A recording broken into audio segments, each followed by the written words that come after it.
კაცების სქესი ქრება.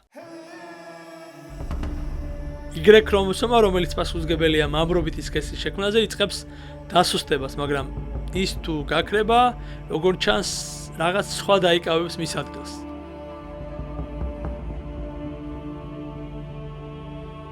როგორი შეიძლება იყოს კაცობრიობის მომავალი მამაკაცების გარეშე? ეს ალბათ მალე გაირკვევა. ბოლო კვლევების მიხედვით Y ქრომოსომა გადამწყვეტი ფაქტორი, რომელიც განსაზღვრავს მამაკაცობას, იწყებს გაქრობას. Y ქრომოსომა უკვე დეგენერაციის გზაზეა და საბოლოოდ შეიძლება მთლიანად გაქრეს. მაგრამ რა მოხდება, როცა ის გაქრება?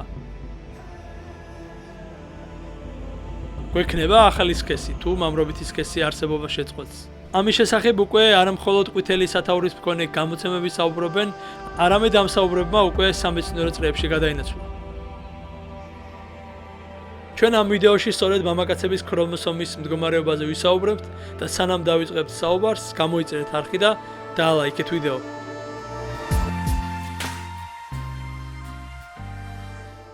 პირველ რიგში მოდი გავიხსენოთ სქესის ქრომოსომები.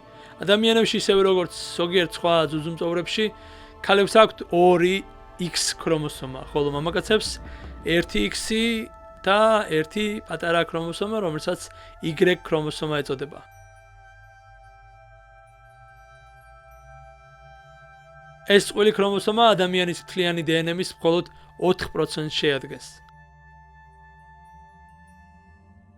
X-თან შედარებით Y არის პატარა. Y ქრომოსომაზე მხოლოდ 45 გენია და ამ გენებიდან ერთი განსაზღვრავს მამრობით სქესს. რამდენიმე სხვა გენი ხელს უწყობს სპერმის გამომუშავებას, მაგრამ ჯერ ისევ არ არის ბოლომდე გარკვეული, რას განსაზღვრავს სხვა გენები და საერთოდ რატომ არიან ისინი იქ. ხომ გახსოვთ, Y ქრომოსომაში 45 გენია. X ქრომოსომაში კი გენების რაოდენობა 900-დან 1400-მდეა. თავდაპირველად Y ქრომოსომა X-ის მსგავსი იყო და 900-ზე მეტი გენი ჰქონდა. ახლა მხოლოდ 45 დარჩა.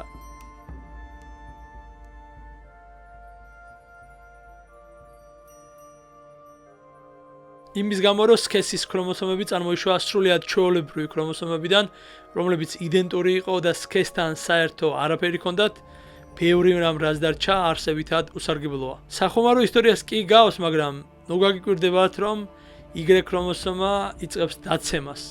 მაგრამ ეს არ არის მხოლოდ ადამიანების პრობლემა. მაგალითად, ხილის ბუზებმა უკვე დაკარგეს თითქმის ყველა Y ქრომოსომა.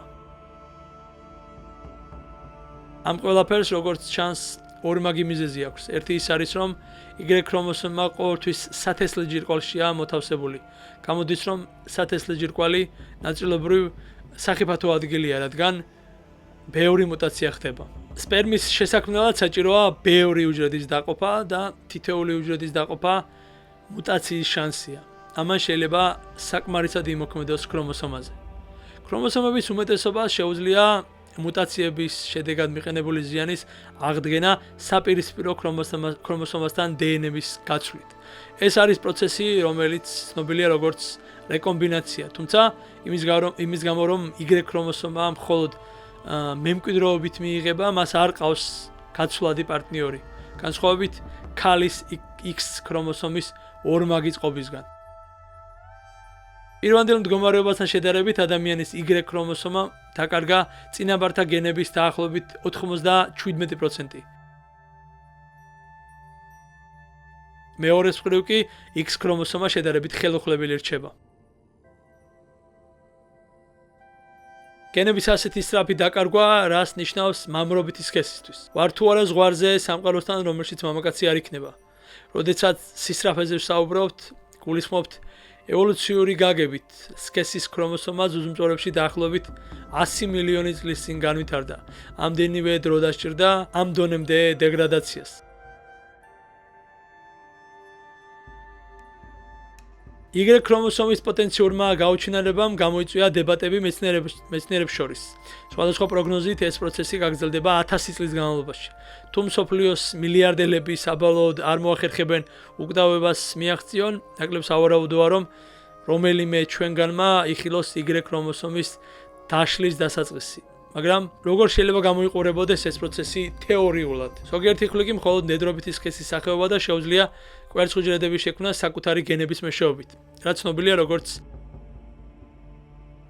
პართენოგენეზი, მაგრამ ეს არ შეიძლება მოხდეს ადამიანებში ან სხვა ძუძუმწოვრებში, რადგან ადამიანებს აქვს დაახლოებით 30 გადამწყვეტი ჩაბეშტილი იმპრინტირებული გენი.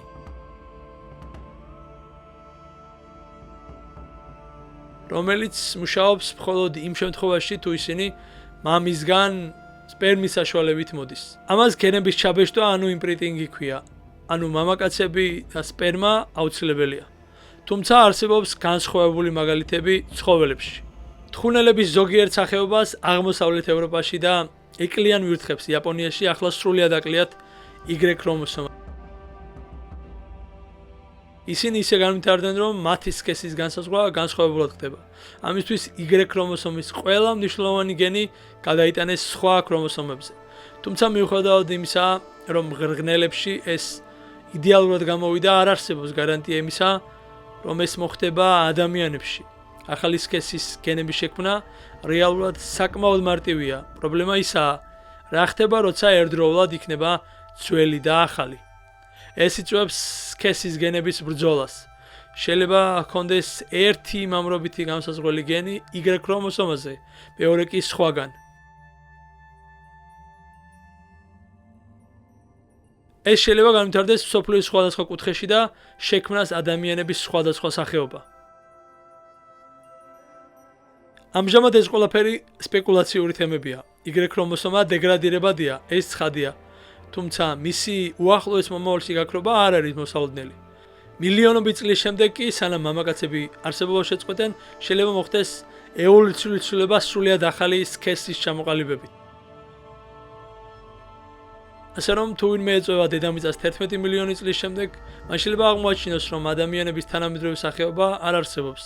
ან არსებობდეს რამდენიმე განსხვავებული ადამიანური სახეობა, რომლებიც განცალკევებული იქნებიან სქესის განსაზღვრის სხვადასხვა სისტემებით. თეორიულად, მეცნიერი გრეივსი თვლის, რომ სადღაც უკვე შეიძლება იყოს პირველი მამაკაცი, რომელიც დაიბადა Y ქრომოსომის გარეშე.